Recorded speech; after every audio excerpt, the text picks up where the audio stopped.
And you could feel all the tension building up at the convention as the hustlers began to arrive. Must have been 9,000 or more that came through the door. The time was 11:55.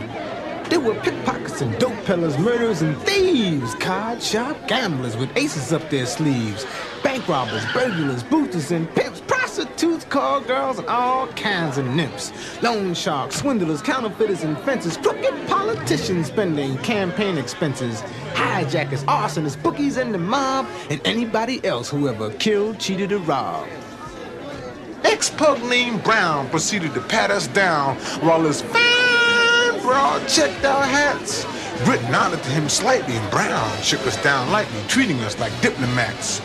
Brown let us slide, so we went inside with our 38 strapped to our chests. Without making a sound, we slowly looked around the scope and all the rest of the guests. Hamhock's hall was big, so there was a whole lot to dig. As our eyes swiftly scanned the place, the decor was fly, and everybody looked high as I focused on a familiar face. It was Stingy Brim Slim and his crime partner Jim, two hustlers from a long ways back. They were dressed to the bone, and their reputations are well known as bagmen on kilos of smack. They were rapping the Big Bill Wheeler, international dope dealer, about who was gonna win the night. Bill had bet a grand on a hustler named Van, who supposedly had his shit uptight.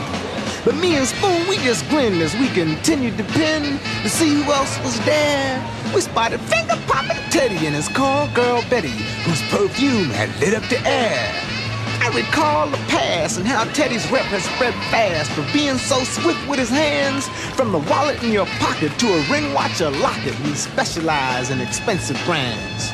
Now Betty, it was said, could kill a gray boy in bed and make the chump submit. They would come before they came, then she would pickpocket the lame while telling him that he wasn't shit.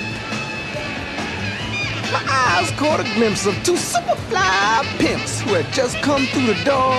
I could tell they were down from out of town just by the clothes that they wore. Like a peacock's parade, they strutted around in silk slacks, handmade, sporting tan alligator shoes, decked out in colorful shirts of pink, yellow, and red, stitching a gold blue thread and acting like they couldn't lose. Spoon and I were impressed by the way these cats were dressed and how smooth they seemed to be. But there was one thing we knew for sure, and that's that there couldn't be no draw between us masters of streetology. We didn't find out till later from a booster named Ada, the monikers that these cats went by. They were known as Spongy Carp from out of Harlem, New York, and his partner Chicago Shy. By now, the champagne was flowing and the big band was blowing as the musicians gave it all they had.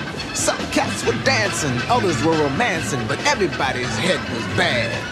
The joint was packed back to back, and the hustlers were eager to begin. They were ready to play from night to day, cause all of them wanted to win.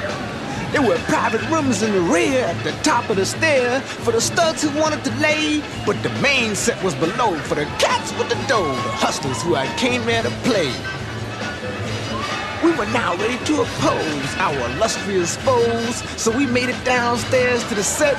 It was 1:15, and the players had already begun bidding on their opening bet.